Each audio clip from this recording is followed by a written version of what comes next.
新闻头起先来看第36届金曲奖总举办，台语歌手李德心摕到年度专辑最佳台语查某歌手，佮最佳台语专辑真多，是两种摕3项。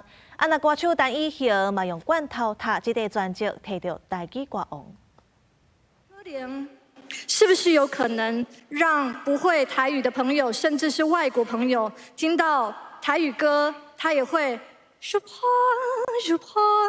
prends，还是搬咧，无啥代。甲台语讲倒来，是我逐工拢在做的代志。是一个生活实践，用伊来写歌，应该是拄好尔。感谢台湾陪我做这个梦。陈以恒讲，伊有一届要和阿嬷学做菜，煞唔知影要安怎甲阿嬷讲话，所以学台语是真重要的代志。未来陈以恒嘛会继续用台语来创作。那李德心用专辑《水》这个专辑咧，今年拢总入围6项。